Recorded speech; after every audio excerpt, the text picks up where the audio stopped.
देखो बहन जी बैठो मत, नहीं मैं तो ये कह रहा हूं कि 4 खड़ी हुई थी 2 बैठ गई। अरे कम से कम 5 तो हो जाओ खड़ी, 5 मैयाओ। मिलेंगे श्यामा श्यामा श्याम मिलेंगे कुंज बिहारी, छोड़ के कांवर कारी। मिलेंगे कुंज बिहारी, छोड़ के कांवर कारी।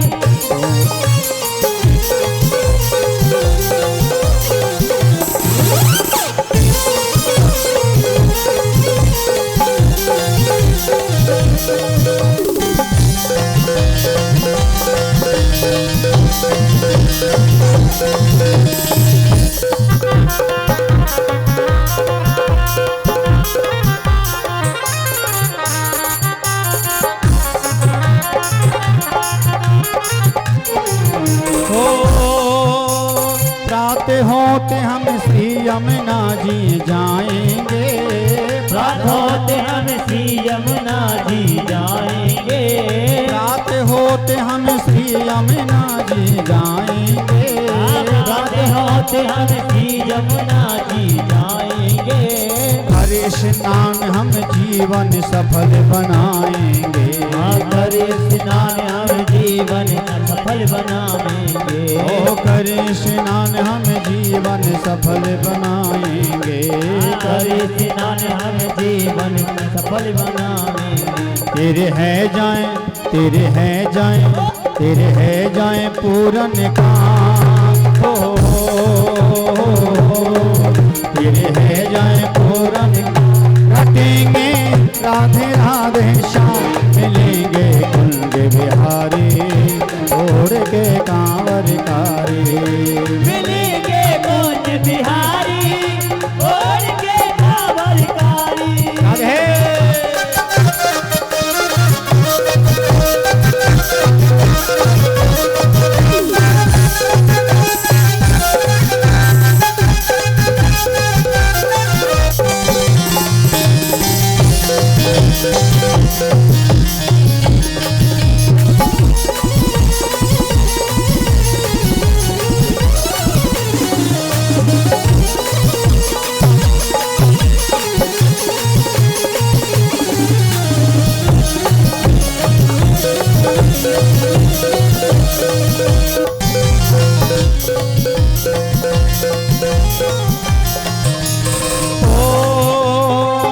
गोवर्धन रूप के दर्शन पाएंगे, श्री गोवर्धन रूप के दर्शन पाएंगे।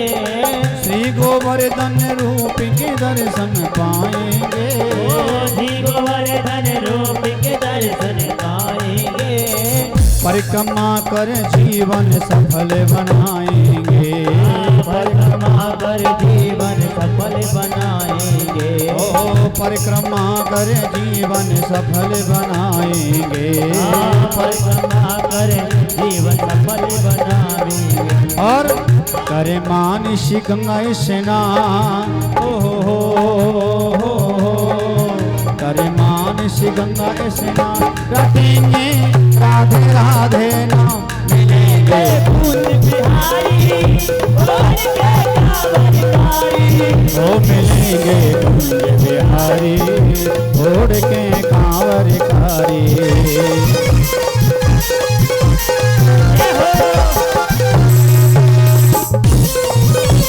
तालियां बजाते रहो।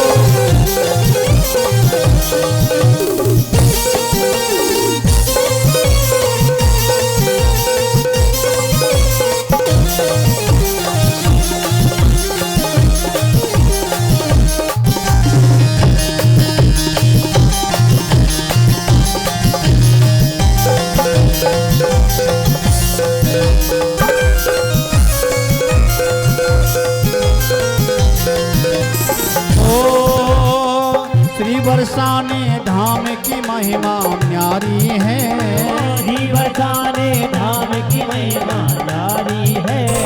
श्री बरसाने धाम की महिमा न्यारी है, श्री बरसाने धाम की महिमा न्यारी है। महल महलन की सरकार श्री राधा रानी है। महलन की सरकार श्री राधा रानी है। ओ महलन की सरकार श्री राधा रानी है। महलन की सरकार श्री राधा रानी है। और डप ढोल के दे दें ताल हो, डप ढोल के दे दे रखेंगे राधे राधे नाम लेंगे कुंज बिहारी छोड़ के कांवर कारी मिलेंगे कुंज बिहारी छोड़ के कांवर। बंसी बारे की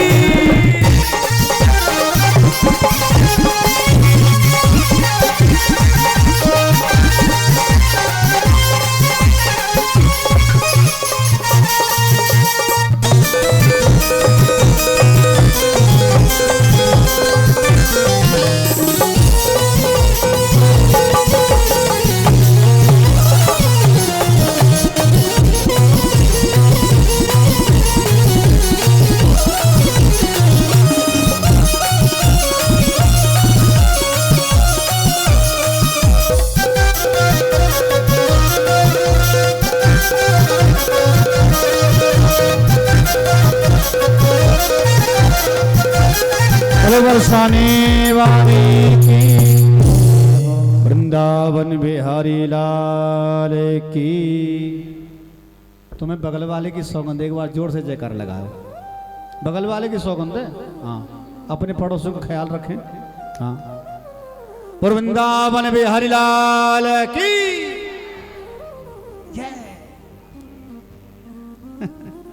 ऐसे मत करो भाई। वृंदावन कौन कौन गए? हाथ खड़े करें जरा, बताओ। गए हो फिर भी पागलों की तरह पीछे हट रहे हो। हाँ, कोई बात नहीं, आइएगा। आप जैसे ही नारद जी पहुंचे, बता रहे हैं सनत कुमारों को, मैं वृंदावन पहुंचा तो यमुना जी के तट पे एक स्त्री को बैठा हुआ देखा। मुझे देख करके रोने लगी और कहने लगी, प्रभु मेरी समस्या का समाधान करो। मैंने कहा, तुम क्यों रो रही हो? तो कहा कि हे नारद जी, आपका दर्शन हो गया, ऐसा लगता है कि मेरी समस्याओं का समाधान आपने कर दिया। नारद जी कह रहे, तो हुआ क्या है, तुम कौन हो? तो अपना परिचय दिया कि मैं भक्ति रीति ख्याता इमो में तनो मतो हो, ज्ञान वैराग्य नामान हो, काल योगे न जर्जरो। मेरा नाम भक्ति है और ये पुरुष बोलिए मेरे बेटा हैं ज्ञान वैराग जो बुढ़े हो गए हैं। बुढ़े कैसे हो गए? बोल कलयुग की वजह से। और मैं सत्य बताती हूँ महाराज, यदि मेरे बेटाओं का इलाज नहीं हुआ ना तो मैं इस स्थान को त्याग करके विदेश चली जाऊंगी। एदम स्थानम परित्यज्य है विदेशो गम्मते मयाः। और वास्तविकता यह है कि आज के जमाने में विदेशों में ज्यादा भक्ति हो रही है। आप अंग्रेजों का मंदिर देखा होगा, विदेशी महिला साड़ी पहन करके, माथे पे चंदन लगा करके, टीका लगा करके, माला झोली हाथ में लेकर के भगवान का कीर्तन गाती है। हमारी माताएं तो उनकी सीख में चल रही हैं, यानी कि उनकी वेशभूषा हमारी माताओं ने अपना लिए और हमारी संस्कृति को उन अंग्रेजों ने अपना लिया। हमारा देश सोने की चिड़िया था, है और रहेगा, लेकिन हम लोग सोने की चिड़िया को खाक में मिटाते जा रहे हैं दिन पे दिन। ना खाने का ढंग है, ना पीने का ढंग है, ना कपड़े पहनने का ढंग है, ना चलने का ढंग है, ना बोलने का ढंग है। और विदेशी माता जो केवल अंग्रेजी बोलना जानती है, आज वो भगवान का कीर्तन भी गाती है। राधे कृष्ण कृष्ण कृष्ण राधे राधे, राधे श्याम श्याम श्याम राधे राधे। अब नारद जी ने कहा कि ये ज्ञान वैराग बुढ़े हो गए, क्यों हो गए? बोल कलयुग की वजह से। तो कलयुग की वजह से क्यों हुए?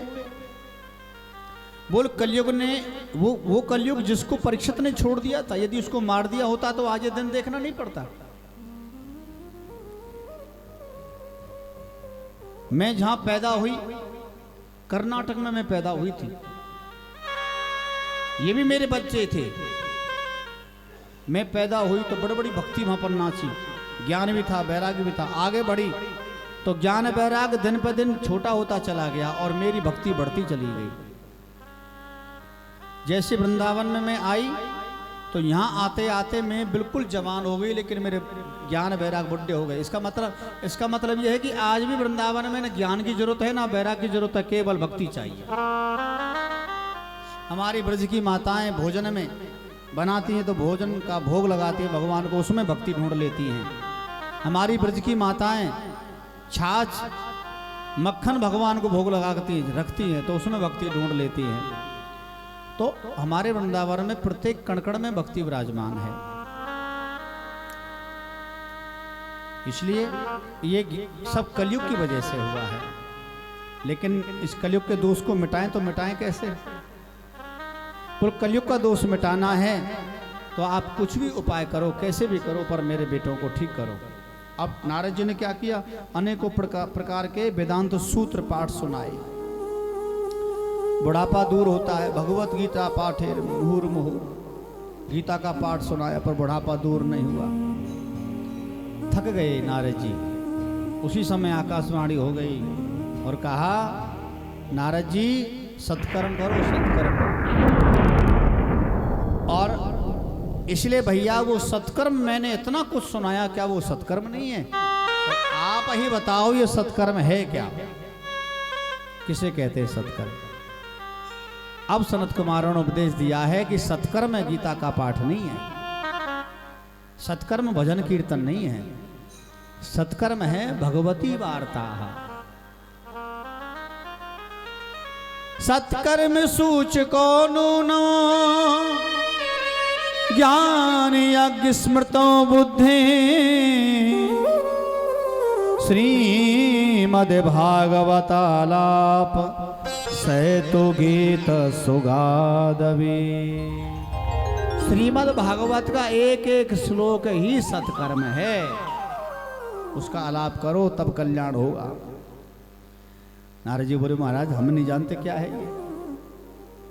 तो ये वो ज्ञान था महाराज जो ज्ञान भगवान नारायण ने ब्रह्मा को दिया था। ब्रह्मा जी ने नारद जी को दिया था पर नारद जी भूल गए।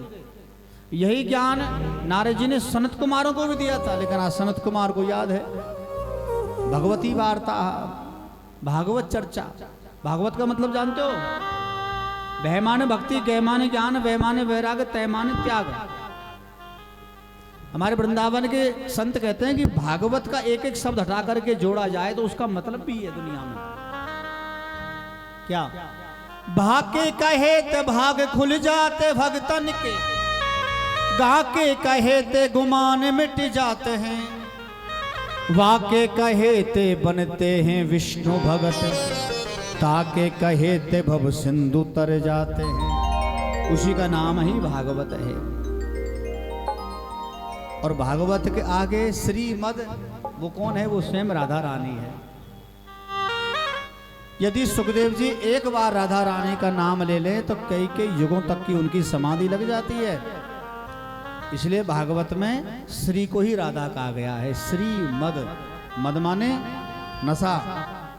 देखो मैया, किसी को पैसे का नशा होता है, किसी को जवानी का नशा होता है, किसी को परिवार का नशा होता है, लेकिन दुनिया के जितने भी नशे हैं इनसे बढ़िया नशा है राम नाम का नशा। जिनको राधा रानी के नाम का नशा चढ़ जाए उस पर कोई दूसरा नशा काम नहीं करता है, याद रखें। किसी को शराब पिला दो, फिर गुटखा खिला दो, फिर बीड़ी पिला दो, फिर चिलम पिला दो, भीतर से भटक जाएगा आदमी, एटम बम की तरह फूट जाएगा। ये तो नशे हैं जो फाड़ने वाले हैं, और भागवत का नशा हमें तारने वाला है, वो तरा देता है। आज नारद जी बोले, महाराज तो चलो वृंदावन। बोल नहीं, क्योंकि सनत कुमार ऐसे देवता हैं जो एक जगह से दूसरी जगह जाते नहीं हैं। बोला आप ऐसा करो उत्तराखंड ले आओ। और जब विशेष निवेदन किया तो सनत कुमारों ने कहा कि ऐसा करो, हम थोड़ा सा नीचे चलें, आप उनको ऊपर लेके आओ।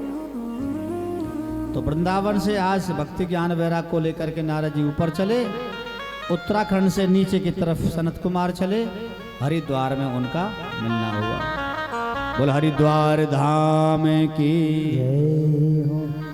हरिद्वार में पहुंच गए और महाराज हरिद्वार में बहुत बढ़िया चबूतरा बना करके बलुई मिट्टी का चबूतरा बनाया, व्यासपीठ तैयार करी, उस पर संत कुमार बैठ गए, मुख्य यजमान बन करके नारद जी बैठ गए, भक्ति ज्ञान वैराग्य के लिए आसन लगा दिया। और महाराज जैसे ही भागवत चर्चा की आवाज सुनी, महाराज उसी समय यत्र तत्र सर्वत्र जो संत महात्मा थे सब आकर के बैठ गए कथा सुनने के लिए।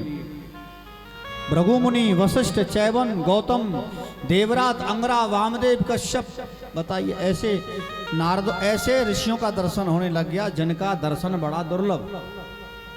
और आज इसी कथा का आनंद लेने के लिए सब आसन लगा करके बैठ गए। चर्चा प्रारंभ हुई। चर्चा प्रारंभ हुई तो नारद जी ने सनत कुमारों से एक प्रश्न किया कि महाराज एक प्रश्न का जवाब मैं आपसे चाहता हूं। बोल क्या? ये भागवत चर्चा किस किस का कल्याण करेगी ये बताओ। ये बात समझ में आती है कि अमृत पियो तो अजर अमर हो जाओगे, विष पियोगे तो सीताराम करके चले जाओगे, सब पता है, लेकिन भागवत से क्या होगा ये पहले बताओ। किस किस का कल्याण होगा ये बताओ। अब ये भी नारद जी ने प्रश्न किया तो दुनिया के लोगों के हित के लिए किया। कई कई विशुद्धंती वदंतुम मय्यम। तो सनत कुमारों ने जवाब दिया कि पहला, ये मानवा पाप कृतस्तु सर्वदा सदा दुराचारिता विमार्गगा क्रोधनादगडाज का कुटलाश्च कामन सप्ता यज्ञेन कलो पुनन्ति ते। किसका कल्याण करेगी भागवत? ये मानवा पाप कृतस्तु। सज्जनों, ये जो हमारा शरीर है ये पाप करता है, हर समय खाते पीते उठते बैठते चलते हर समय पाप करता है। माताओं ने भोजन बनाया, कितने जीव मर गए। हम सब ने भोजन खाया, हमारे पेट में कितनी जीव चली गई, मर गए। श्वास के संग पैरों के नीचे दब के कितने जीव मरे, हमें दोष मिला। अच्छा, हमने ये दोष कमाया है तो हमें ही भोगना पड़ेगा। हमारा किए का भोग दूसरा नहीं भोगेगा, हम ही भोगेंगे। ये पापी शरीर है, ऐसा पापी जीव भागवत कथा सुने। पाप कर्तस्तु सर्वदा। संकल्प करे तो भागवत कल्याण करती है। दूसरा, दुराचार। दुराचारी स्वभाव के लोग, जिनका स्वभाव होता है दूसरों को दर्द देना, दुख देना, उनका खून पीना है? ऐसे लोग नियम से कथा सुने, उसका कल्याण भागवत करती है। तीसरा, क्रोध अग्नि। क्रोध की अग्नि में आजकल बड़े जलते रहते हैं लोग। यदि किसी पड़ोसी का मकान बढ़िया बन जाए तो मनी मन में कुढ़ेंगे, घर पे जाएंगे, हंसेंगे, खूब लड्डू खाएंगे, पर भीतर से पेट्रोल फूकेगा उनका। हाँ, समझ में आ जाता है सब कि नकली मुस्कुराहट है। हाँ, और ऐसा ही हो रहा है आज के जमाने में। दुनिया में तीन तरह के लोग होते हैं। हमारा फायदा हो जाए, पड़ोसी का भी फायदा हो जाए। दूसरे, वो हमारा फायदा हो जाए, पड़ोसी का नुकसान हो जाए। तीसरे, वो हमारा चाहे कितना भी नुकसान हो जाए पर पड़ोसी का नुकसान जरूर होना चाहिए। इस तरह के लोग हैं दुनिया में। इनको कहते क्रोध अग्नि, जो दूसरे की उन्नति प्रगति को देख करके मनी मन में कुढ़ते हैं। याद रखें, ऐसे लोग नियम से भागवत कथा का पालन करें तो उसका कल्याण भागवत करती है। चौथा, कुटलाश्च कामन। कुलटा नारी, ना पति की बात माने, ना सास की, ना ससुर की, ना परिवार की, किसी की नहीं माने, उल्टा काम करे। कहूं परिवार में कोई सेठ सेठानी रहते थे, सेठानी बिल्कुल उल्टा काम करती। सेठ जी कहते बोले आज तो रायता बना देना, बड़ा मन कर रहा है। उस दिन चटनी बना देती। बोला तो ऐसा करना पुआ बना देना, उस दिन पूड़ी बना देती। बोला तो हलवा बना देना। बताइए, उल्टा काम करती, सीधी मुंह बात नहीं करती, उल्टा बात करती। एक बार सेठ जी ने सोचा कुंभ का मेला आ रहा है, मैं तो चला जाऊं पर धर्मपत्नी संग जाए तो पुण्य डबल हो जाएगा, पर ये तो जाने को तैयार हो। इससे मैं यदि ऐसे कहूंगा कि कुंभ का मेला आ रहा है, कुंभ के मेले में चलेंगे, तो तुरंत मना करेगी हम तो ना जाएं। तुरंत कहेगी मैं तो पीहर जाऊंगी, पक्की बात है। तो सेठ जी ने दिमाग लगाया और बोले सेठानी, बोले हाँ कुंभ का मेला आ रहा है, हम बिल्कुल नहीं जाएंगे। सेठानी बोले हम क्यों नहीं जाएंगे, हम जरूर जाएंगे। उल्टा बोलने से सीधा काम हो गया। अरे वाह। अब सेठ जी ने सोचा कि चलो ठिकाना भी चलो तैयार तो हो गई, पर अब भोजन की व्यवस्था भी तो होनी चाहिए। सेठानी वहीं ढाबे पे होटल में भोजन करेंगे। अरे तुम भी बावले है रहो, मैं तो 5 किलो घी के लड्डू बना के लेके जाऊंगी, बढ़िया बढ़िया ताजा ताजा। सेठ जी बोले भाई ये काम बहुत बढ़िया रहा, उल्टा बोलने से सीधा काम। अब तो जिंदगी भर उल्टा ही बोलूंगा इससे। हाँ, जिस दिन मुझे चटनी खानी होगी ना, उस दिन कह दूंगा रायता बना ले आज तो। कुछ लोग होते हैं रायते को रायता ना समझ के चटनी बोल दिया करते हैं, तो स्वभाव था। अच्छा, कुंभ के मेले में पहुंच गए, गंगा घाट पे पहुंच गए। सेठ जी भूल गए कि सीधा बोलने से उल्टा काम करती, उल्टा बोलने से सीधा काम करती। सेठ जी का सेठानी के भीतर मत जाइयो, गहरो पानी है। सेठानी ने एक लगाई छलांग, डुबकी मारी। महाराज सेठ जी ने सर पकड़ा, रे राम राम, मैंने तो सीधा बोल दिया, उल्टा काम कर दिया। अब ढूंढ रहे महाराज, इधर गई होगी, इधर गई होगी। सेठ जी बोले भैया इधर नहीं गई होगी, जिधर से गंगा आ रही है उधर ही गई होगी। उसका पूरा जीवन उल्टा रास्ते पर निकला है, तो उसको कहते हैं उल्टा नारी। ऐसी नारी नियम से भागवत का पालन करे, उसका कल्याण भागवत करती है। याद रखें, हम तुम्हारी बात नहीं कर रहे हैं, आप नाराज मत हो जाना।